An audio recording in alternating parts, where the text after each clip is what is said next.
ఈరోజు ఇది 2025 మే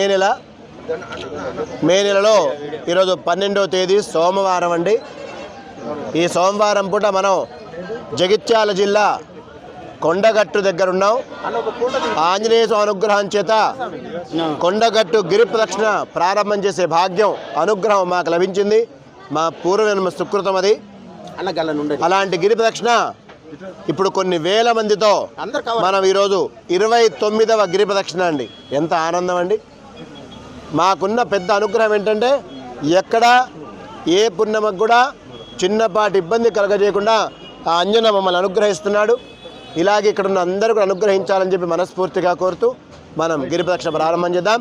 జై శ్రీరామ్, భారత్ మాతాకి. నేను పదే పదే చెప్పే విషయం ఒకటే, ఈ గిరి ప్రదక్షిణ ఏ రాజకీయ వ్యవస్థకు సంబంధం లేదు, ఏ సంస్థకి ప్రత్యేకంగా సంబంధం లేదు. ఇది కేవలం భక్తి గిరి ప్రదక్షిణ మాత్రమే. ప్రతిసారి మనం చెప్తుంటాం, ఆ భక్తి మాత్రమే మనల్ని ఒకటి చేస్తుందండి, ఒకటిగా కలుపుతోంది. అందుకని ఇంతమంది రావడం, ఆ భక్తి లేకపోతే ఇంతమంది రావండి.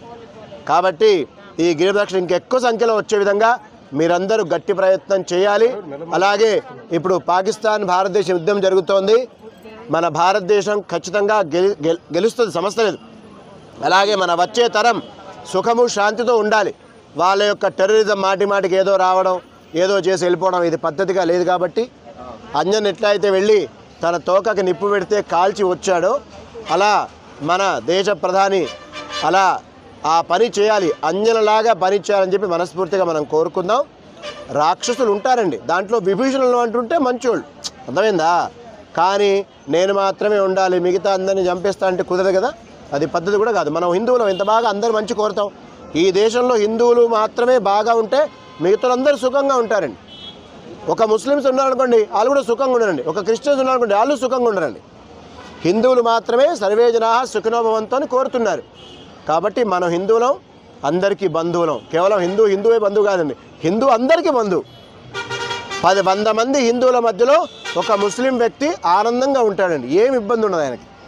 100 ముస్లిం కుటుంబాల్లో ఒక హిందూ ఉండలేడండి, వాళ్ళ మెంటాలిటీ అంతే అది. మనమేమో శాంతి కోరుతాం, వాళ్ళకి శాంతి అనేది భ్రాంతిలాగా ఉంటుంది. పాపం వాళ్ళు సుఖంగా శాంతిగా ఉండరు, ఎక్కడ పోయినా ఇదే గోల పాపం.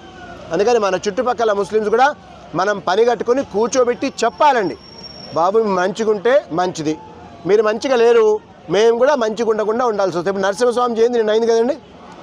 రాక్షసుడు ఈయన అంతకన్నా ఉగ్రరూపం దాల్చుకొని వచ్చాడు. అలా ఉగ్రరూపం మనం దాల్చాల్సి వస్తుంది శత్రు సంహారం, తప్పదు, మరి ఏం చేస్తాం. అలా మేము ఉగ్రరూపం దాల్చుకుని ఉండాలంటే మీరు మంచిగా ఉండాలని మనమే చెప్పాలి అందరం కూడా, అర్థమైందా? జై శ్రీరామ్, భారత్ మాతాకి.